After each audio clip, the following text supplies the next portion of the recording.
Bom dia, na graça e na paz do Senhor Jesus, povo de Deus. Hoje é segunda-feira, dia 2 de junho de 2024, de 2025, 2025. E nós estamos aqui de volta para continuar a leitura da Palavra de Deus. Hoje nós vamos ler 2 Reis, capítulo 17. Mas antes da leitura, deixa eu falar uma coisa com vocês. Eu quero fazer uma pequena mudança e um pacto aqui com vocês, um trato com vocês. Eu gostaria que a ideia é, eu não vou fazer aquela oração que eu faço normalmente ao final de cada leitura, tá bom? Mas eu peço que você deixe pedidos de oração nos comentários desse vídeo. E eu me comprometo a todo dia tirar um tempo para orar por cada pedido que você deixar nos comentários do vídeo. Entendido? Você deixa um pedido de oração nos comentários do vídeo e eu tiro um tempo na minha oração particular para orar pelo motivo que você pediu oração aqui nos comentários do vídeo. E a segunda parte desse trato é que você olhe nos comentários do vídeo outros pedidos de oração de outros irmãos e faça o compromisso de orar pelos pedidos dos outros irmãos. Se você vai fazer isso, comenta aí no vídeo. Eu vou orar pelos pedidos que os irmãos deixarem aqui. Você põe lá, eu vou orar pelos pedidos que os irmãos deixarem nos comentários do vídeo. Acho que eu até vou colocar um comentário desse aí no vídeo e fixar para os irmãos lembrarem disso. Combinado assim? E aí nós vamos estar diariamente orando uns pelos outros, tá bom? E quando Deus responder a sua oração, comenta no vídeo. Deus me atendeu, aquele negócio lá resolveu, saiu. Pode ser? Fica bom assim? Vamos à leitura de hoje. 2 Reis, capítulo 17, diz: O reinado de Oséias, o último rei de Israel, é o título na minha Bíblia que diz: No 12º ano do reinado de Acaz. E esse título é triste. O último rei de Israel. Nós vamos ler agora, Oséias. Os reis de Israel, desde Jeroboão I, conduziram Israel na idolatria, afastando Israel do Senhor, quando Israel se dividiu de Judá. E aí vai vir a descrição, aqui tem até um subtítulo a partir do versículo 7, dizendo: Israel é castigado com o exílio. E aí a outra parte é o repovoamento de Samaria a partir do versículo 24. É um capítulo relativamente longo. E aí eu vou até depois fazer um comentário que talvez isso vai se repercutir mais na leitura lá das crônicas. Eu vou chamar a atenção dos irmãos para um detalhe interessante. Então, e aí é uma leitura triste, o fim do reino de Israel. Aí o assunto que eu quero que os irmãos entendam é: então Deus não conseguiu cumprir sua promessa ao seu povo? O povo de Israel que existe hoje não é mais representado por todas as tribos? É isso que nós vamos ver na continuidade da leitura, especialmente quando chegarmos em Crônicas. Vamos lá. No 12º ano do reinado de Acaz, rei de Judá, Oséias, filho de Elá, tornou-se rei de Israel em Samaria e reinou 9 anos. Foi um reino curto. Essa é uma boa observação para você lembrar. Quem foi o último rei de Israel? Oséias. E esse Oséias aqui não é o profeta Oséias lá do livro de Oséias, tá bom? Ele fez o que o Senhor reprova, mas não como os reis de Israel que o precederam. É interessante isso aqui, essa observação que o escritor faz. Ele foi desobediente a Deus, mas não tanto quanto os seus antecessores. Salmaneser, rei da Assíria, foi atacar Oséias, que fora seu vassalo, e lhe pagara tributo, mas o rei da Assíria descobriu que Oséias era um traidor, pois havia mandado emissários a So, rei do Egito, e já não pagava mais o tributo, como costumava fazer anualmente. Por isso Salmaneser mandou lançá-lo na prisão. Então ele fez uma rebelião aí, estava dominado pelo reino da Assíria, e aí se rebelou, tentou fazer um pacto com o Egito e deu errado. O rei da Assíria invadiu todo o país, marchou contra Samaria e a sitiou por 3 anos. Samaria era a capital do reino de Israel. No 9º ano, Jerusalém era a capital do reino de Judá, Jerusalém, capital do reino de Israel. No 9º ano do reinado de Oséias, o rei assírio conquistou Samaria e deportou os israelitas para a Síria.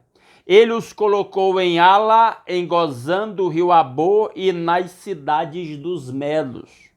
Então espalhou os israelitas pelas cidades lá da Assíria, exilados. Tudo isso aconteceu porque os israelitas haviam pecado contra o Senhor, o seu Deus, que os tirara do Egito de sob o poder do faraó, rei do Egito. Eles prestaram culto a outros deuses e seguiram os costumes das nações que o Senhor havia expulsado de diante deles, bem como os costumes que os reis de Israel haviam introduzido. Isso aqui é uma maneira de dizer: a desobediência a Deus traz consequências. O pecado traz consequências. Isso vale para nós, é um alerta para nós. O pecado vai trazer consequências, não tem jeito.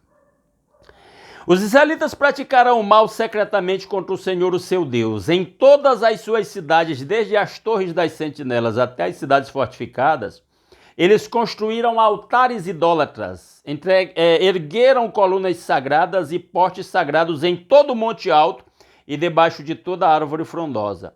Em todos os altares idólatras queimaram incenso, como faziam as nações que o Senhor havia expulsado de diante deles. Fizeram males que provocaram o Senhor a ira. Povo de Deus, quando desobedece a Deus, o Deus da Bíblia se ira. Esse deusinho mamãozinho com açúcar aí que o povo pinta, que é todo amorzinho, ele não é o Deus da Bíblia. O Deus da Bíblia ele é tão justo e santo quanto ele é amor. E a sua justiça e santidade não permite, não tolera o pecado. Versículo 13, o Senhor advertiu, verso 12, prestaram culto a ídolos, embora o Senhor houvesse dito, não façam isto. O Senhor advertiu Israel e Judá por meio de todos os seus profetas e videntes, desviem-se dos seus maus caminhos. Obedeçam às minhas ordenanças e aos meus decretos, de acordo com toda a lei que ordenei aos seus antepassados, que obedecessem e que lhes entreguei por meio de meus servos, os profetas. Isso aqui é um resumo da mensagem que os profetas pregavam, chamando o povo de Israel para se consertar. Mas eles não quiseram ouvir, foram obstinados como seus antepassados que não confiaram no Senhor, o seu Deus. Não crê em Deus. Ele está dizendo que a desobediência é resultado da falta de crença em Deus. Quem crê verdadeiramente em Deus, obedece a Deus. Às vezes a pessoa diz assim, quando a gente fala que para ser salvo, segundo a Bíblia, é crer em Cristo, aí, mas eu creio. A questão não é só crer, a crença leva à obediência. Você obedece a Deus, obedece segundo a Bíblia, o Deus se revela nas Escrituras, essa é a questão. Rejeitaram os seus decretos, a aliança que ele tinha feito com os seus antepassados e as suas advertências. Seguiram ídolos inúteis, tornando-se eles mesmos inúteis, imitaram as nações ao seu redor, embora o Senhor lhes tivesse ordenado, não as imitem. Abandonaram todos os mandamentos do Senhor, o seu Deus, e fizeram para si 2 ídolos de metal na forma de bezerro e um poste sagrado de Aserá. Inclinaram-se diante de todos os exércitos celestiais e prestaram culto a Baal. Esse negócio deles terem feito esses bezerros de ouro, porque em algumas nações lá ao redor, como eles haviam feito lá no Monte Sinai, né? Quando Moisés subiu ao monte, demorou lá, que eles fizeram o bezerro de ouro lá no pé do monte. Algumas nações retratavam o Deus Criador como na forma de um bezerro, e eles adotavam isso aí para se referir ao Deus verdadeiro, sendo que isso é pecado, e Deus se ira contra isso. Olha o verso 17. Queimaram seus filhos e filhas em sacrifício. Olha que coisa hedionda, absurda, feita como culto aos deuses. Praticaram adivinhação e feitiçaria e venderam-se para fazer o que o Senhor reprova, provocando a ira. O ser humano provoca a ira do Deus Santo quando obstinadamente mergulha no pecado. Então o Senhor indignou-se muito contra Israel e os expulsou da sua presença. Só a tribo de Judá escapou, mas nem ela, olha essa nota aqui, mas nem ela obedeceu aos mandamentos do Senhor, o seu Deus. seguiram os costumes que Israel havia introduzido. Nem o Judá, que foi um pouco mais fiel, não andou direito nos caminhos do Senhor. A gente vai ver os desdobramentos disso. Agora está vendo para Israel e vai ver posteriormente para Judá. Por isso o Senhor rejeitou todo o povo de Israel. Ele os afligiu e o entregou nas mãos de saqueadores até expulsá-los da sua presença. Quando o Senhor separou Israel da dinastia de Davi, é interessante o autor bíblico dizer isso, porque no final das contas, a Bíblia ensina que tudo, absolutamente tudo, vem de Deus e no final das contas Deus trabalha para cumprir os seus propósitos, apesar das más escolhas dos seres humanos. Então, quando o Senhor separou Israel da dinastia de Davi, os israelitas escolheram como rei Jeroboão, filho de Nebate, que induziu Israel a deixar de seguir o Senhor e o levou a cometer grande pecado. Senhor aí está com letras maiúsculas, é Yahvé, é o nome sagrado do Deus de Israel que o Jeroboão levou o povo a se afastar dos caminhos do Senhor. Os israelitas permaneceram em todos os pecados de Jeroboão e não se desviaram deles até que o Senhor os afastou da sua presença, conforme os havia advertido, por meio de todos os seus servos, os profetas. Deus adverte o seu povo por meio da palavra. E ainda hoje tem gente que fica desobedecendo a Deus, não leva o relacionamento com Deus, a obediência a sério. Assim o povo de Israel foi tirado da sua terra e levado para o exílio na Assíria, onde ainda hoje permanece. E Israel, quando foi levado, aliás, Judá, quando foi levado para o exílio, depois foi restaurado à sua terra. Os israelitas não. A gente vai falando disso na continuidade. Assim como o rei da Assíria levou os israelitas para outras terras, trouxe povos de outras terras e colocou lá em Israel. Esses povos foram inclusive transformados nos samaritanos, que ficaram tentando adorar o Deus de Israel, mas aos deuses pagãos ao mesmo tempo, e nunca realmente serviram a Deus de todo o coração. Olha, inclusive agora vai falar do repovoamento de Samaria.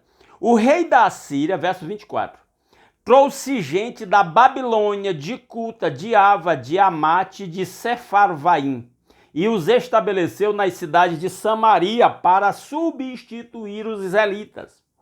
E aí eles viraram um povo misto de outras nações, misturado inclusive com alguns israelitas. Eles ocuparam Samaria e habitaram em suas cidades. Inclusive essa virou uma espécie de uma rixa entre samaritanos e judeus da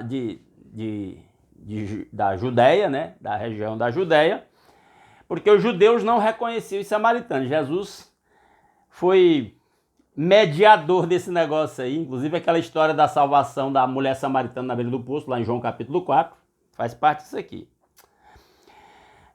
Versículo 25.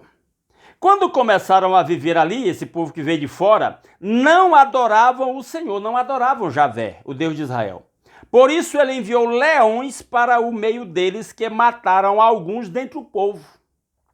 E eles entenderam que esses leões estavam indo lá porque o povo não estava adorando a Deus, o Deus de Israel. Então informaram o rei da Síria: os povos que deportaste e fizeste morar nas cidades de Samaria não sabem o que o Deus daquela terra exige. Ele enviou leões para matá-los, pois desconhecem as suas exigências. Olha a mentalidade. Naquela época se pensava que o Deus de cada nação estava restrito à nação. Esse pensamento, inclusive alguns israelitas tinham esse entendimento. Precisou de uma evolução da compreensão para poder entender que Deus é o Deus de toda a terra. De toda a terra. Versículo 27. Então o rei da Síria deu esta ordem: façam um dos sacerdotes de Samaria que vocês levaram prisioneiros retornar e viver ali para ensinar as exigências do Deus da terra. Então um dos sacerdotes exilados de Samaria veio morar em Betel e lhes ensinou a adorar o Senhor. Detalhe, ficou na mesma. Os israelitas que já moravam antes lá adoravam a Deus, mas adoravam outros deuses também dos cananeus. Agora os que vieram de fora Querem adorar a Deus, mas adorar os outros deuses. Isso é uma cilada das piores que existe ainda hoje. Gente que quer adorar a Deus, mas quer viver no mundo e no pecado ao mesmo tempo. Não funciona. Olha o verso 29. No entanto, cada grupo fez seus próprios deuses nas diversas cidades em que moravam e os puseram nos altares idólatras que o povo de Samaria havia feito. Os da Babilônia fizeram Sucote-Benote, os de Cuta fizeram Nergal, e os de Amate fizeram Azima, os aveus fizeram Nibás e Tartaque, os sefarvitas queimavam seus filhos em sacrifício a Adrameleque e Anameleque, deuses de Sefarvaim. Eles adoravam o Senhor Javé, mas também nomeavam qualquer pessoa para lhe servir como sacerdote nos altares idólatras. Então, queriam servir a Deus, mas aos deuses. E aí está uma lista de deuses aí em cima de cada povo, que eles faziam questão de continuar adorando, porque o Deus da Bíblia, ele quer a nossa exclusividade. Pega essa visão. O nosso Deus quer a nossa exclusividade. Não dá para dizer que adora a Deus, serve a Deus. Tem muita gente caindo nesse engano. Não, eu creio em Deus. Deus está na minha vida. Mas vive no pecado. Não dá certo, não funciona. 34. Até hoje eles continuam em suas antigas práticas. Não adoram o Senhor, nem se comprometem com os decretos, com as ordenanças, com as leis e com os mandamentos que o Senhor deu aos descendentes de Jacó, a quem deu o nome de Israel. Querem servir a Deus, mas não querem obedecer a Deus. Não adianta. Quando o Senhor fez uma aliança com os israelitas, ele lhes ordenou: não adorem outros deuses, não se inclinem diante deles, não lhes prestem culto, nem lhes ofereçam sacrifício. Mas o Senhor que os tirou do Egito com grande poder e com braço forte é quem vocês adorarão. Diante dele vocês se inclinarão e lhe oferecerão sacrifício. Vocês sempre tomarão cuidado de obedecer aos decretos, às ordenanças, às leis e aos mandamentos que lhes prescreveu. Não adorem outros deuses. Não dá certo. Não esqueçam a aliança. Não dá certo porque Deus não aceita. Não esqueçam a aliança que fiz com vocês e não adorem outros deuses. Obedeça a Deus. Obediência, palavra central no relacionamento com Deus. Antes adorem o Senhor, o seu Deus, ele os livrará das mãos de todos os seus inimigos. Era a ordem de Deus para o povo de Israel. Contudo, eles não lhe deram atenção, mas continuaram em suas antigas práticas. Mesmo quando esses povos adoravam o Senhor, também prestavam culto aos seus ídolos. Até hoje, seus filhos e seus netos continuam a fazer o que os seus antepassados faziam. Até hoje quando? Até quando o escritor dos Reis escreveu esse livro. O povo da Samaria de Israel, o povo da Samaria e região, que era o antigo estado de Israel, continuou nessa vida assim. Quiseram servir a Deus, ao Deus de Israel, mas ao mesmo tempo viviam na idolatria. Esse foi o destino dos samaritanos. A gente vai ver como esse conflito vai se desenrolar mais para frente. Ok? E assim terminamos a leitura de 2 Reis capítulo 17, né? Foi isso mesmo? 2 Reis capítulo 17, exatamente. E amanhã a gente volta para o capítulo 18. E reforçando o aviso, como eu disse, deixa seu pedido de oração aqui. Eu vou orar nas minhas orações particulares por cada pedido que você deixar aqui. E eu peço que você olhe os pedidos dos outros irmãos que deixarem no comentário do vídeo. E nas suas orações particulares, lembre de orar pelos pedidos que os irmãos deixarem aqui. Combinado? Aguardo vocês amanhã, às 5h30 da manhã, se Deus assim o permitir. Grande abraço.